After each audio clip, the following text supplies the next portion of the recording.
Hear Me Talking presents Todd Rundgren's Utopia. Tonight's program was compiled from an interview conducted at the end of January this year when Todd Rundgren's Utopia appeared in Glasgow. The music in the program tonight comes from Utopia album Ra.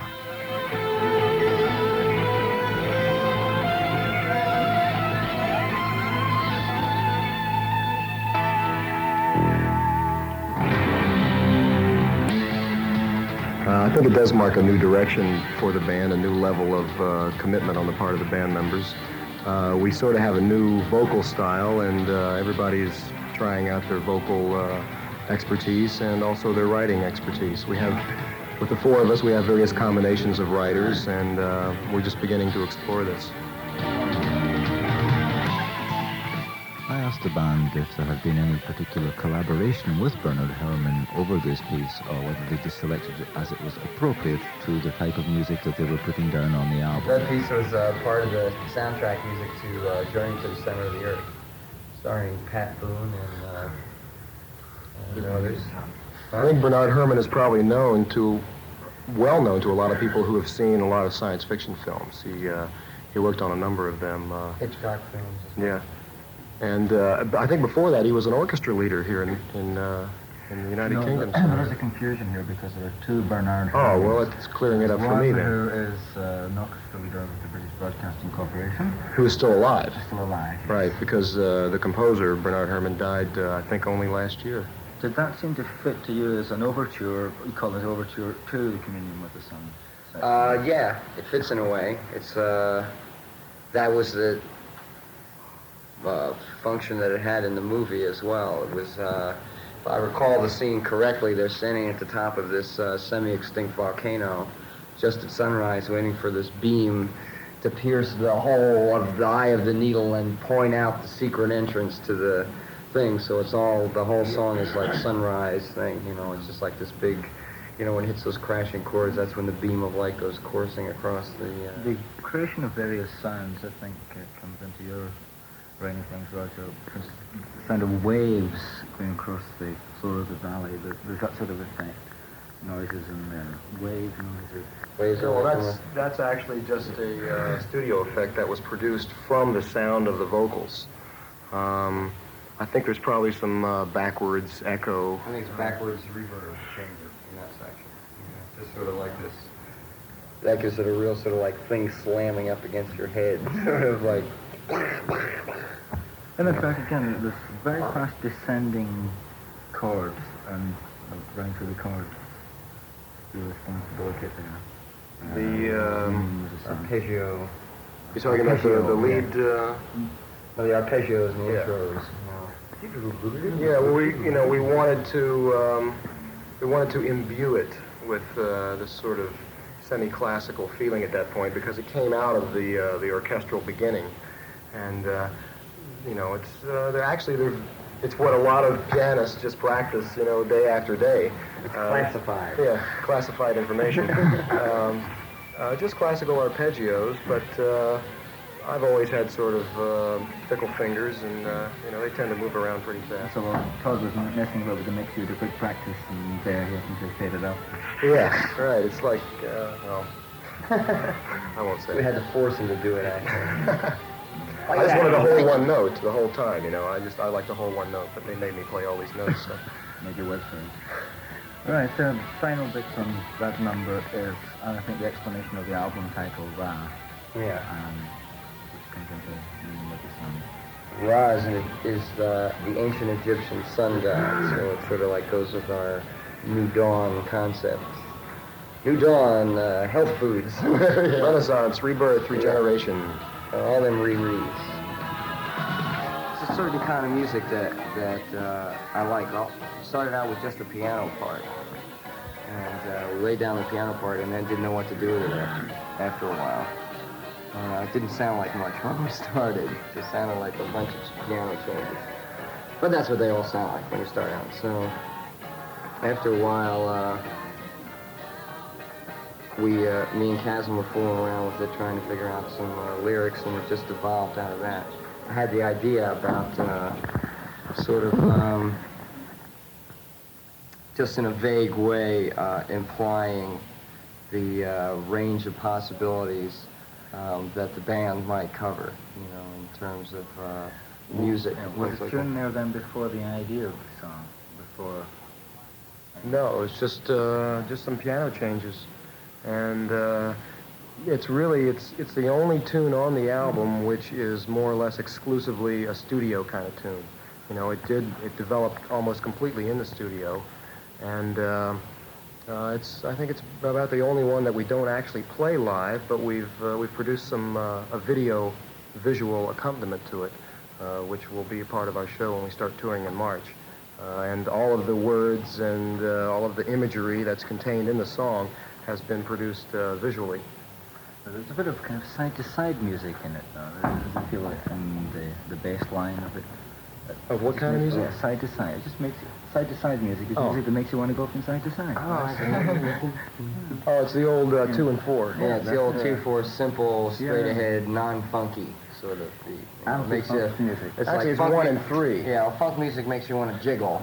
And yeah, it's just sort of real straight-ahead beat, just straight. Walking speed beat. 1, 2. It's actually 1 and 2. Yeah, it is. Yeah. 1, 2. Up, down. It's like left, right. Sort of like that. Yeah. There's a line that kiss off your boredom. That's the idea. Yeah. A comment on the group. What about the melodrama? You put a little bit of melodrama into it. Yeah. Well, humorous melodrama. That also came out of that strange tape that's been floating around in the back rooms of the British sound studios and things like that, which has to do with the adventures of a young lady on a train trip to Glasgow. So we won't divulge any more of it, but that was a sort of an inspiration in that. Suffice to say that Dr. Klang is a very nice gentleman. Oh, yes. That was sort of like... the visual that goes with that is that you're sitting in the audience and all of a sudden you become transported onto the stage and obligated to speak a certain line in front of all these people and not blow it. And of course you get up and you can't remember any of it, about the first 3 words. It's this whole sort of like a dream sequence, this whole tune. It's very, in a way, it's really, the music is sort of Fellini inspired too. It's like the music is the same kind of music that Fellini uses in his movies. Why the choice of Magic Dragon? Because there's something kind of Oriental, something Chinese, Japanese about that sort of thing. Deliberate choice. Well, I think maybe, there's also good old British dragons. You have the one like the King George. Yeah, that comes in Singring though, usually the British dragons. Oh yeah. Don't mix your dragons. Don't mix our dragons up. Well, let's say this is a South American dragon. Okay. Zambia. Yeah. Zambia? Zambia. Right. Zambia as opposed to Zambia. Yeah, that's a good country. Zambia. Onto jealousy. And what is said at the beginning? No, I think it's probably Todd. No, John, you're talking at the beginning because not in the lyrics sheet. Can't quite make it out. I said, talking about my mean lady jealousy. Hey, heavy. Heavy. Yeah. Ooh. Wow. I never knew you were getting down like that. It has secret magical meanings. You have to actually, to find out what it really means, they have to add up the number of letters in each word and then relate them to the Holy Kabbalah, and then you'll really understand what I was trying to say. Can't even count the words, never mind the letters at that point. There's also, this is one where you're taking the lead vocal in it, up front with the latest utopian idea of everybody coming out, doing a bit of contribution towards things, because in the past you haven't been credited, or haven't been aware of you taking the kind of upfront thing, and also responsible for a lot of writing. Was the original idea, was it one of your ideas put to Todd? Again, Todd came up with the initial jealousy format. He wrote all the lyrics for the song, and I wrote most of the music, so we collaborated on that. So then I can get him at the extra verse of lyrics that's not on the lyric sheet again. To do with the world is on fire and you're having a heat. You can't take the heat. Your world is on fire and you find yourself in... You can't take the heat. Someone wants you behind in the hot seat. Yeah. Well, it's asking. Okay. Really harsh. Terribly British. Any reason for that being missed out, or was it purely deadline? Those things happen, I guess. You know, it was just you have to submit print for an album a long time before you have to finish the album. Sometimes, usually the way we operate, we're so hung up with like music and things like that, that the actual more pedantic things like writing out the lyrics, we always wind up doing it the last minute. So yeah, I think in this case, you know, we have a calligrapher who works with us and who prints a lot of these lyrics up. So I think what happened was that like we just got in a real tight situation and had to get something to him real fast and just ended up leaving out a few words. Something, again, I think frightening in the lyrics when the eyes drilling holes in the back of your head and the number of your deathbed. That's really a bit scary. And you should repeat that line as well. yeah, well, you got to repeat it. We had another space and we had to repeat it, and that's the way all songwriters are. Well, you don't want to write extra words if you can help it. That wasn't for emphasis, or that was the best line to repeat? Yeah, well, we had two lines that went there, and we could, you know, repeat it either one of them. You know, in a way you're trying to make the lyrics more accessible and memorable. But, Those are probably just the thoughts that jealous people have. hey, you know, it's jealousy. That's because it's actually, the lyric is based on this sort of low joke that everybody in America has known since high school, which has to do with stepping in a certain excretia of certain animals. Please elaborate. Really, I want to hear more about this. You know, have you ever... A guy looks at his shoe and he's got this stuff on his shoe. And Yeah, he's been stepping in He it. says, looks like... Smells like. Sounds like. Looks like. Sounds Looks like. No, he's not looking at his shoe. He's looking at the ground. All right. The joke is, you'll of course chop all this out. He says, looks like dog shit. You know, and checks it out. Smells like dog shit, you know. Must be. It must be dog shit. Glad I didn't step in it.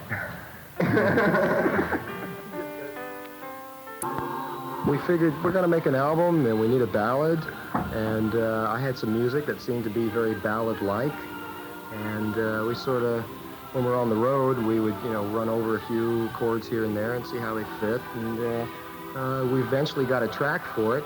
You know, lots of times we record the music and then we decide, you know, how the lyrics are going to turn out, and Kaz went to work and came up with a real nice love ballad. And then suddenly came to the center section, Todd. Actually, Roger, I have to take full credit for that. Yeah, I did. Corrupted this young boy. Well, I sort of pestered him to do it. He pestered me to do it, you know. He said, look, we need a super vocal interlude in the middle, you know. So, like, we went all out on it. Todd gave me some ideas about, you know, doing some of the parts backwards. But I think I'm probably the only one who had enough patience to write out all the music for it. The other guys have enough patience to sing it. With enough knowledge. But actually, for me, it fulfilled a long desire that I've had to write sort of a Baroque kind of vocal arrangement. There's an end section to this, which is just the voice and the piano does. And the last note is almost unresolved.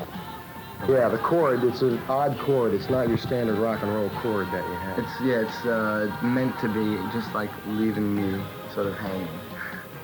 So it's through the knife and on the knife, you're in the unresolved part, and you hint at the resolution of it.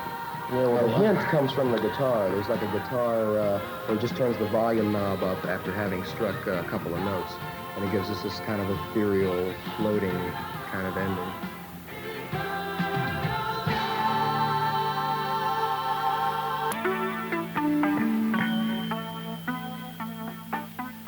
Well, it's the whole concept that more or less evades me, in a way. That people can find justification for exterminating each other at such a high rate, you know, to the point that the whole world is on the brink of incineration at this point. So anybody that thinks about it, wants to lodge a protest, it's just we went ahead and lodged it. You know, it's just where do you lodge it? Who do you go to and say I protest this? You know, you just have to express it in what you do. Things like the use of God by states to justify any action seem to be one of the strongest points in the song.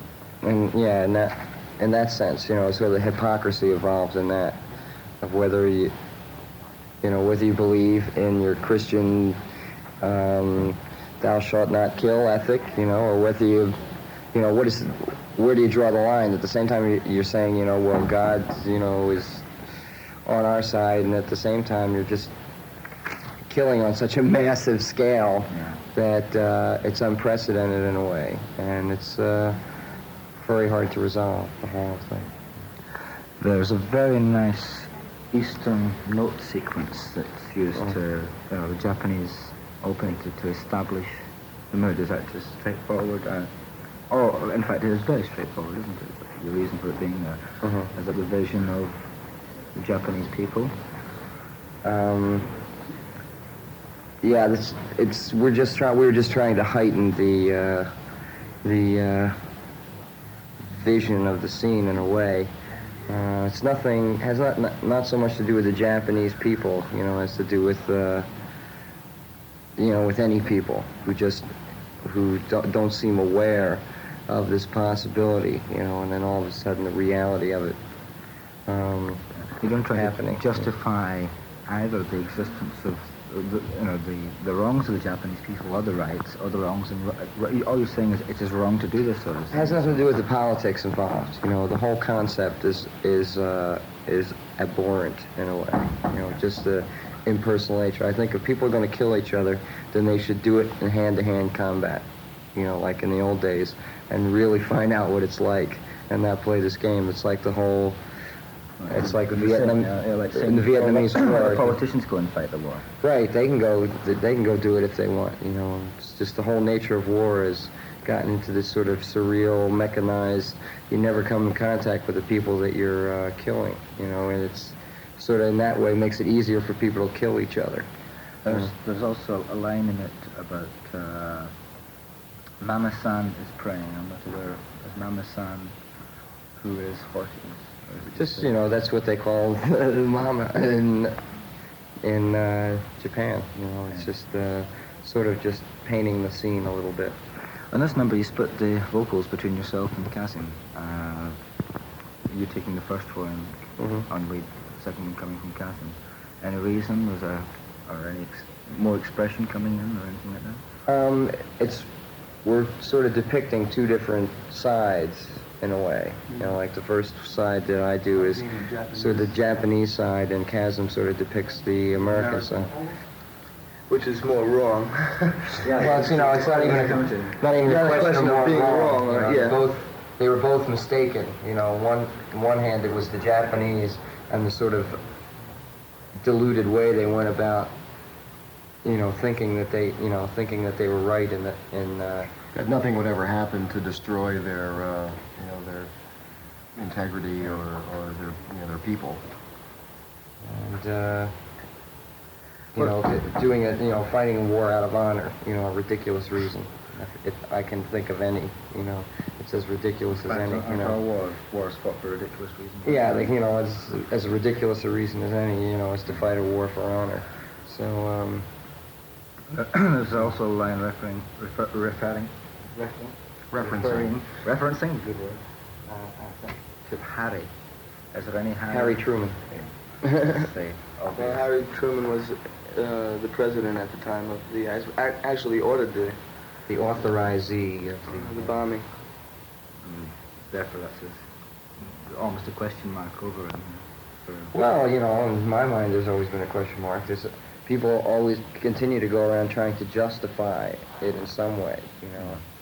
And I think that a mistake that large, in one sense, completely obliterates, you know, everything else that you try to do, because to me the immoral nature of it was so great, you know, just the degree of hypocrisy and immorality involved in it. I mean, in the first place, the Japanese were already defeated.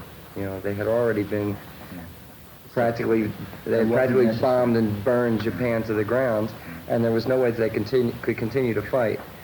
And then on top of it, they had to drop this bomb. And then on top of that, they had not to demonstrate it on some more or less remote place. They had to drop it twice, right on top of highly populated areas. And to me, that's the music weird. itself is in two sections as well. There's one that kind of build up, and then there's the actual event, which again go back to this Japanese mood of things, and we have the sound effects of people and the official voice of the United States, taking word for word. Is it from the? Yeah, well, that was that is supposed to be the text of the leaflet that was actually dropped on those cities day before the bombs were dropped. Try as we might, we did a lot of research to try to find the actual document, and we went to libraries everywhere, and we couldn't find it, so we sort of approximated it as best we could. But it's supposed to be that leaflet that was dropped the day before. They were warned in sort of the smallest way possible that something was going to happen. Well, at that point, nobody believed. It's like it says in the song. Nobody could believe it. They couldn't believe that it was possible. And I think if anybody on the American side knew what was going to happen, that it wouldn't have happened. Is it not something of America today that a lot of people are now beginning to realize and believe that it could have happened, and a lot of other things? This is the official voice of the United States of America, addressing the peoples of the islands of Japan. Yeah, it's sort of like a move in the opposite direction, from this black hole to to a whole new sort of civilization, maybe. Or maybe just a fairy tale. Maybe just a fairy tale, it's like people create reality. People are not a product of reality, they make reality. And it's up to them what reality they're going to make. This is an electrified fairy tale. If you've never heard of an electrified fairy tale, just picture little fairies with wee tiny electric guitars. We all kind of generated to the different things. I think that water was just kind of like me. I think that's how it was or something, And so when I found out that I was water and was my particular quest in my journey to free the spirit of harmony, since that we each have a quest to undertake, I had to deal with this water. So when I did my solo, we had the water track going on behind the drum solo. And I just imagined myself, making my way through the water and diving into the pool, and at the end... So why then, making your way through the water, because in most drum solos, it's on the skins and not on the cymbals. But it's almost a swimming motion, a circular swimming motion. The cymbals actually have an airy type sound, but they could also, you could say that they have a liquid type sound, But I guess it just happened to be the way that I felt at the particular time, I think that I like to start the solo with the cymbal simply because it gives me somewhere to go later, It's like if I started off playing really hard on the drums immediately, then there would be nowhere to go, So, and also it's just nice to start off quietly like that and get into the textures. And, as the solo progresses, I kind of pictured myself as being at the bottom of the pool, and at the end I'm going crazy. After I've gone down to the bottom of the pool and captured my key, I'm going nuts trying to frantically paw at getting back up to the surface so I can breathe again. And it's sort of meant to represent the struggles of all people, striving to overcome disharmony and the forces of evil, which there are always forces of evil. Each section almost stands off as a song in itself. In a way, they were sort of written all to be individual, to represent the individual, to accommodate the individual personality. And why do you bring John Holbrook in? He's, I think, because of your engineer on the album, to do the wee voice thing. Well, he does it better than we do. Does he talk like that normally? He talks like a regular person normally. I don't know a regular person, but The effect that you have on him is he seems, well, he sort of affected it himself, I think.